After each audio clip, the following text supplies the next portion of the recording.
Anarcosindicalismo, teoría y práctica. Rudolf Rocker. Capítulo 3. Los precursores del sindicalismo. Parte 2. Siendo su finalidad principal unir a las diversas facciones del movimiento social europeo, la estructura orgánica de la vasta alianza obrera se asentaba en los principios del federalismo, de manera que se garantizaba a cada escuela particular la posibilidad de trabajar por el objetivo común, de acuerdo con sus propias convicciones, y a base de las condiciones peculiares de cada país.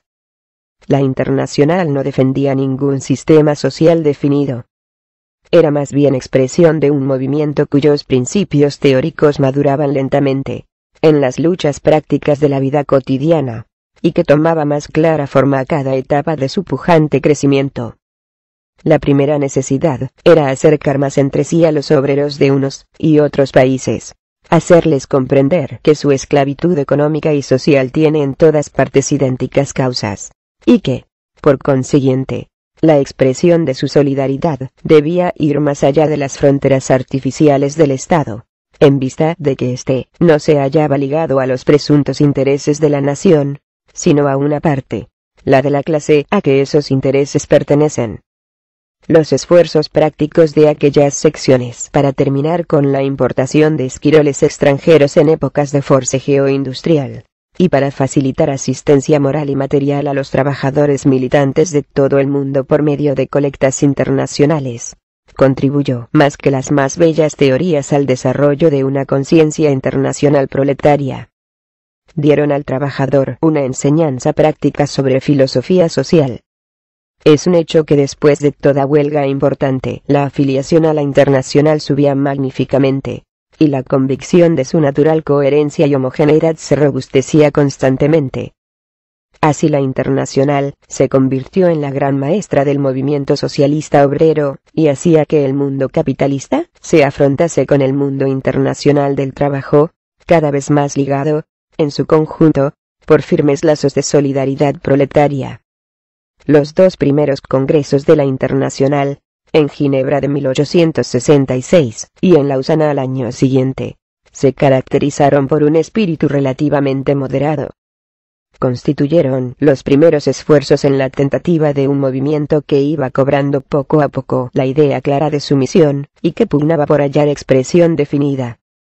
Los movimientos huelguísticos de Francia, Bélgica, Suiza y otros países dieron a la Internacional un poderoso impulso y revolucionaron el pensamiento de los obreros, transformación a la que no contribuyó en lo más mínimo la intensa reanimación que se produjo en aquellos años de las ideas democráticas, que habían sufrido un serio retroceso desde el colapso de las revoluciones de 1848-1849. El Congreso de Bruselas, de 1868, estuvo animado por un espíritu completamente nuevo, que lo distinguió de los anteriores.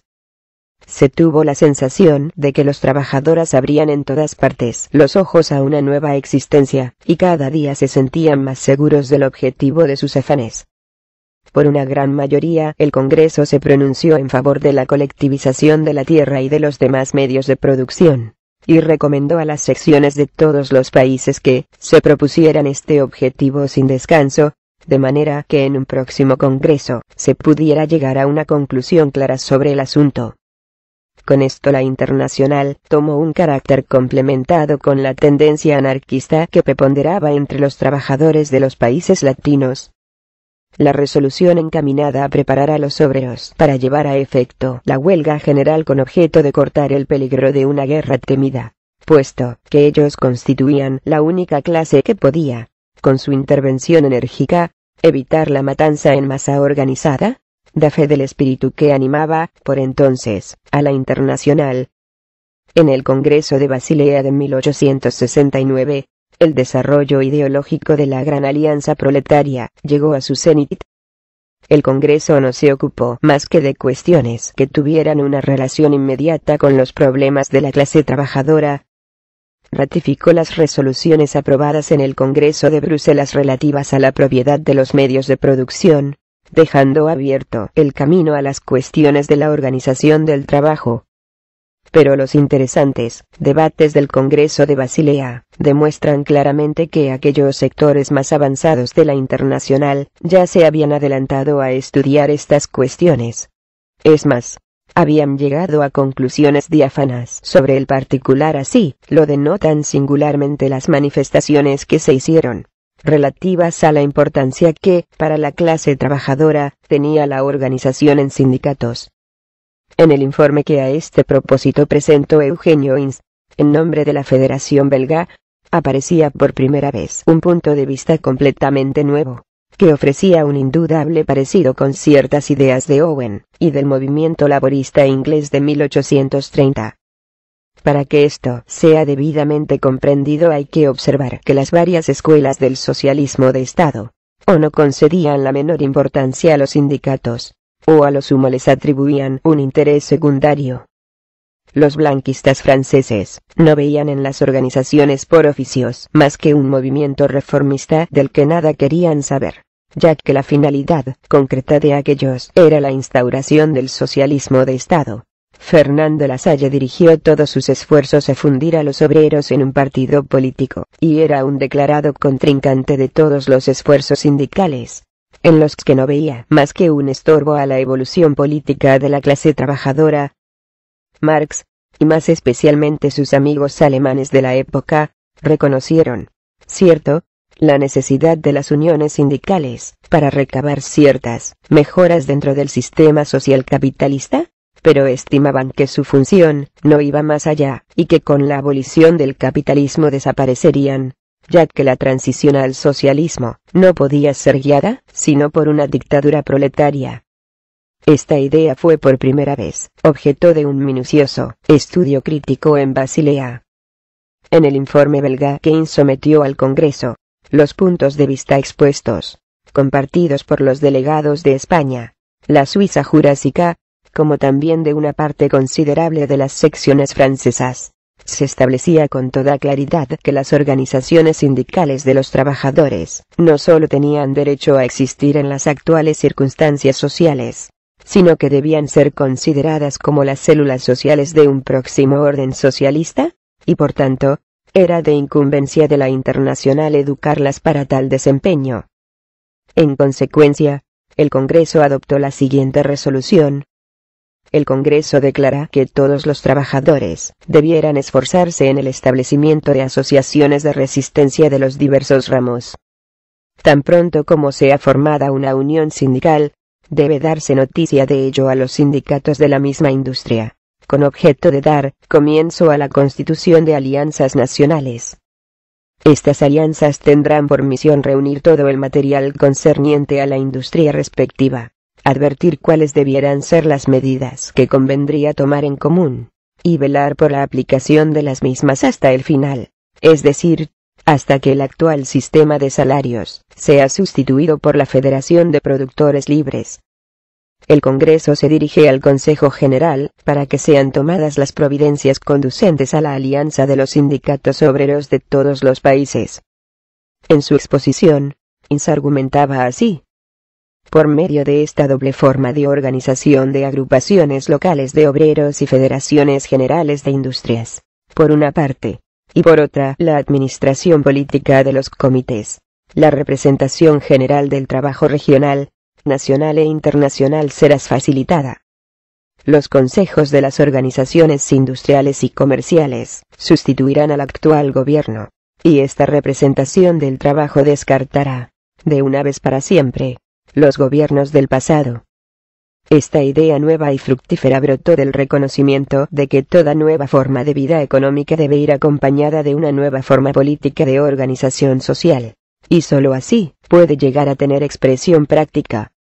Por consiguiente, el socialismo debía tener también una forma especial de expresión política, mediante la cual pudiese devenir cosa real, y creyeron haber hallado esa expresión en un sistema de consejos obreros.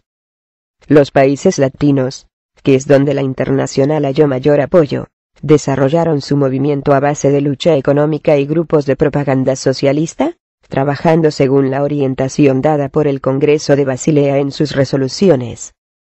como quiera que veían en el Estado el agente político y defensor de las clases posesoras, no se esforzaron en absoluto por la conquista del poder político, ya que en este veían con certero instinto la condición previa e indispensable para toda tiranía y explotación.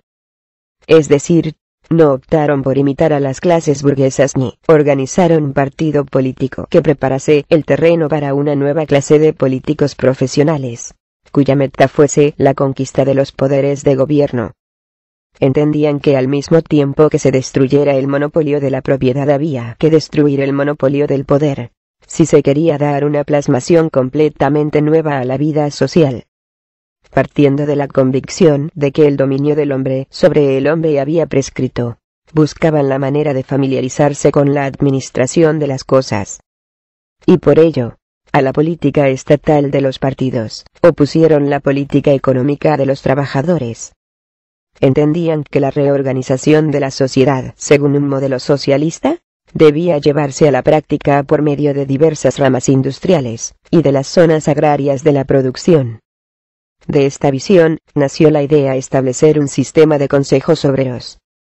Es la misma idea en que se inspiraron vastos sectores del proletariado ruso de la industria y del campo en los comienzos de la revolución, por más que nunca fuera tan clara y sistemáticamente concebida la idea en Rusia como lo fue en las secciones de la Primera Internacional.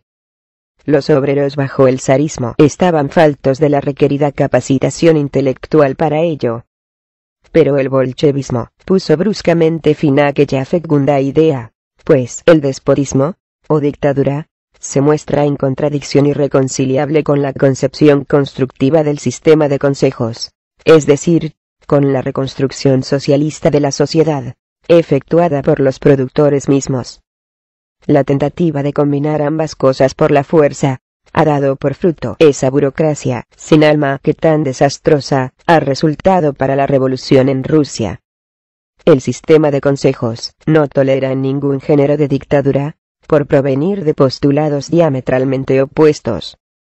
Implica la voluntad nacida de abajo, la iniciativa creadora de las masas laboriosas.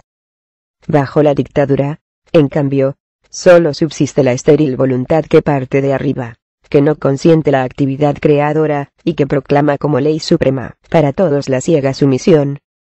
Ambas no pueden coexistir. En Rusia salió victoriosa la dictadura. Desde entonces no hay ya soviets en el país. Todo lo que de ellos resta es el nombre y una espantosa caricatura de su significación inicial. El sistema de consejos del trabajo abarca una gran parte de las formas económicas empleadas por un socialismo constructivo que por propio acuerdo opera y rinde la producción necesaria para atender a todos los requerimientos naturales de la vida. Ha sido el fecundo desenvolvimiento de ideas que prosperaron en el movimiento socialista obrero. Esta idea peculiar la produjo el esfuerzo que se hizo para dar una base de realización concreta al socialismo. Se vio que la base debía ser el empleo constructivo de toda la eficiencia de los individuos. Pero la dictadura es herencia de la sociedad burguesa, el tradicional precipitado del jacobinismo francés, que fue llevado al movimiento proletario por los llamados babovistas, y que más adelante fue tomado por Marx y sus discípulos. La idea del sistema de consejos obreros está íntimamente trabada en su desarrollo con el socialismo, y no se concibe sin este. En cambio, la dictadura nada tiene que ver con el socialismo, y a lo sumo puede conducir al más estéril capitalismo de Estado. La dictadura es una forma definida del poder estatal. El Estado en estado de sitio. Como todos los defensores de la idea del Estado, los de la dictadura parten del principio de que todo supuesto adelanto, y toda atención de cada necesidad temporal, deben ser impuestos al pueblo desde arriba. Este mismo punto de partida hace que la dictadura sea el mayor obstáculo a la revolución social, que necesita como elemento ambiente propio la libre iniciativa y la actividad constructiva del pueblo. La dictadura es la negación del desenvolvimiento orgánico, de la estructuración natural efectuada de abajo arriba. Es la proclamación de la minoría de edad del pueblo laborioso, de una tutela impuesta a las masas por una exigua minoría. Incluso si sus defensores están animados de los mejores propósitos, La lógica férrea de los hechos les conducirá inevitablemente al terreno del más extremo despotismo. Rusia nos suministra el ejemplo más aleccionador, y la suposición de que la denominada dictadura del proletariado es algo distinto, porque se trata de la dictadura de una clase, no la dictadura de los individuos, no merece siquiera refutación, pues no es más que un truco sofístico para despistar a los bobos. Es absolutamente inconcebible, nada semejante a una dictadura de clase, pues siempre supondrá la dictadura ejercida por un partido determinado que se atribuye la facultad de hablar en nombre de una clase, de la misma manera que la burguesía trataba de justificar todo procedimiento despótico en nombre del pueblo. La idea de fundar un sistema económico de consejos obreros fue el hundimiento práctico de la concepción del Estado total. Se halla, pues, en franco antagonismo con toda forma de dictadura, ya que ésta siempre tendrá que velar por el más alto grado de poder del Estado. Los campeones de esta idea en la Primera Internacional comprendieron que la igualdad económica es inconcebible, sin libertad política y social. Por eso estaban firmemente persuadidos de que la liquidación de todas las instituciones de poder político debe ser la primera tarea de la revolución social, haciendo imposible toda otra forma de explotación.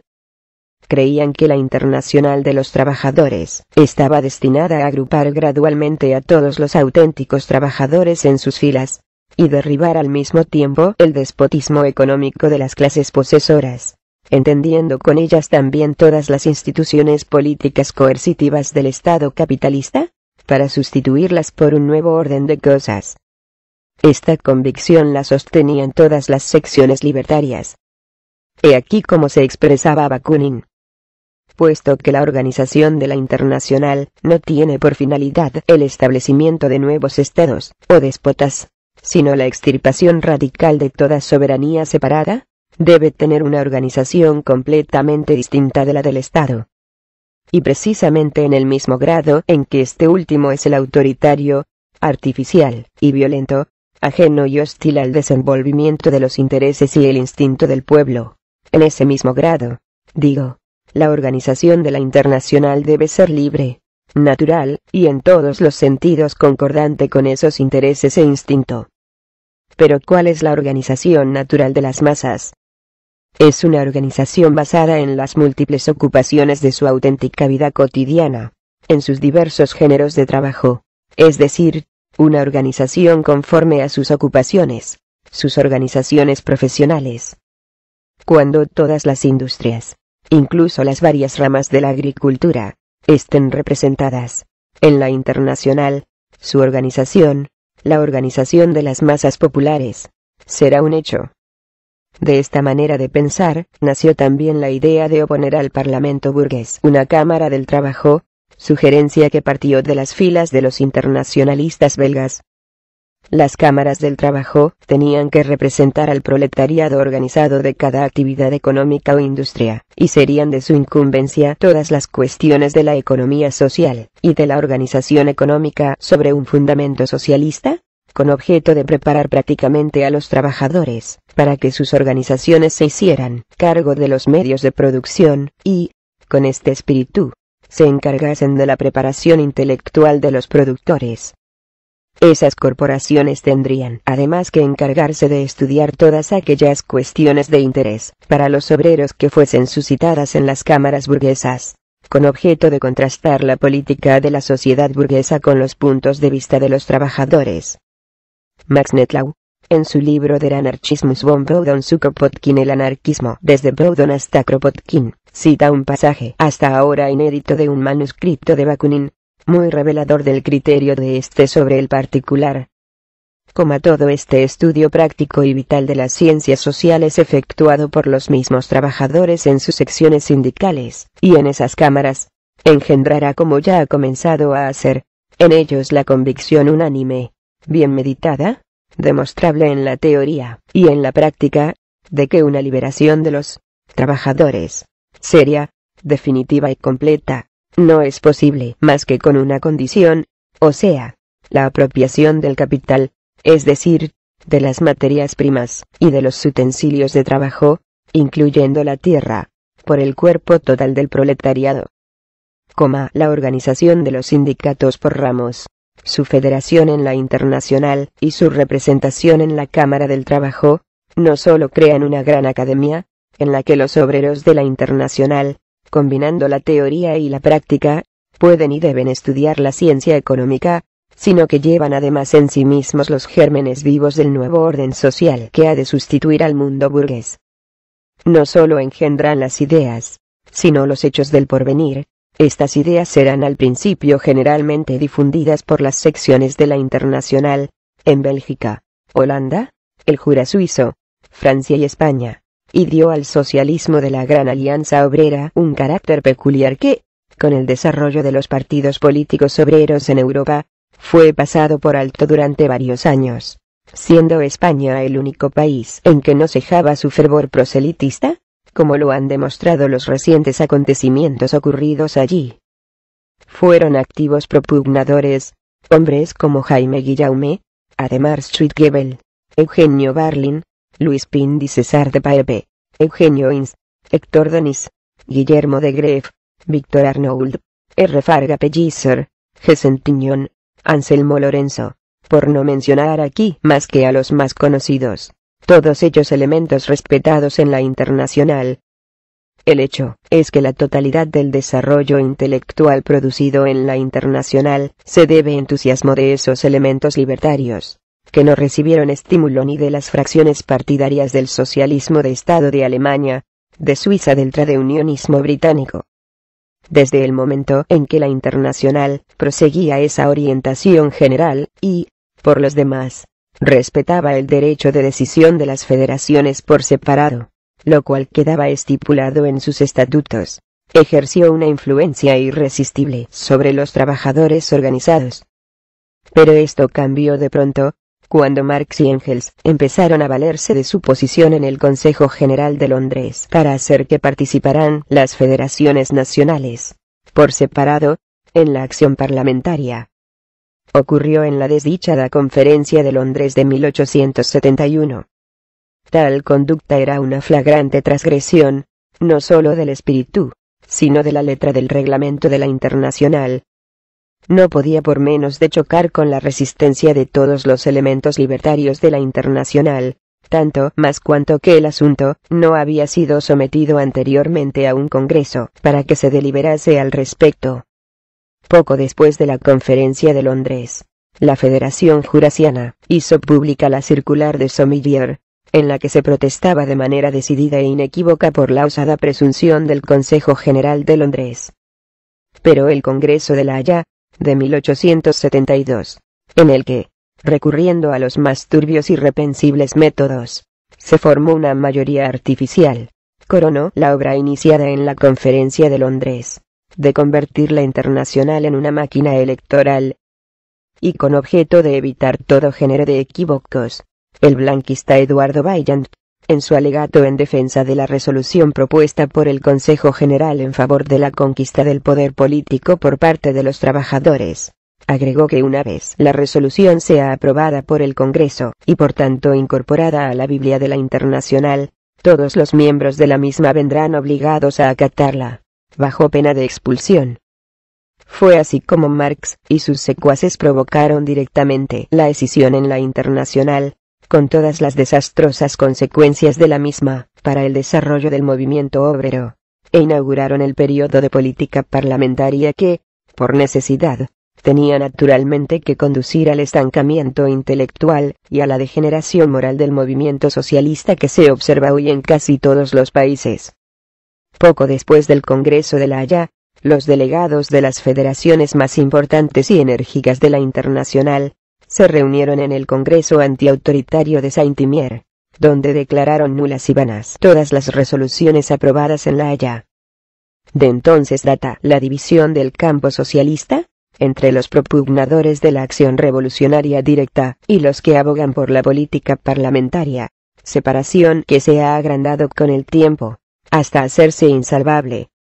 Marx y Bakunin eran sencillamente los exponentes más destacados de dos concepciones distintas de los principios fundamentales del socialismo. Pero sería un error pretender explicarse el fenómeno como una querella entre dos personalidades. Fue el antagonismo entre dos órdenes de ideas lo que dio a esta lucha una gran importancia que aún hoy va en aumento. Fue un desastre que Marx y Engels dieran ese carácter de rencor y personalista a la disputa. En la Internacional cabían todas las fracciones, y la continua discusión de todos los puntos de vista hubiera contribuido a aclararlos.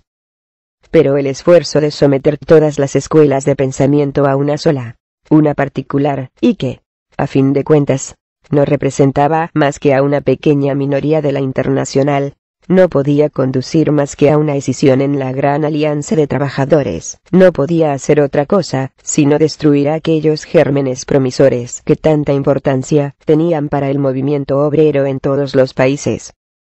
La guerra franco-prusiana, por la cual el centro, o foco, del movimiento socialista, se trasladó a Alemania, cuyos obreros carecían de tradición revolucionaria y, por tanto, no tenían la abundante experiencia que tenían los socialistas de los países del oeste europeo, contribuyó grandemente a acentuar la decadencia. La derrota de la Comune de París, y la incipiente reacción francesa, que en pocos años se corrió a España, y también a Italia, fueron causa de que fuese echada aún más a último término la fecunda idea de un sistema de consejos obreros. Las secciones de la Internacional no pudieron, en los citados países, hacer más que seguir arrastrando una vida subterránea, viéndose obligados a concentrar toda su energía en defenderse, repeliendo a la reacción. Hasta que en Francia despertó el sindicalismo revolucionario, no fueron rescatadas del olvido las ideas creadoras de la Primera Internacional, para vitalizar nuevamente el movimiento obrero socialista. Fin del capítulo 3. Los precursores del sindicalismo. Parte 2. Anarcosindicalismo. Teoría y práctica.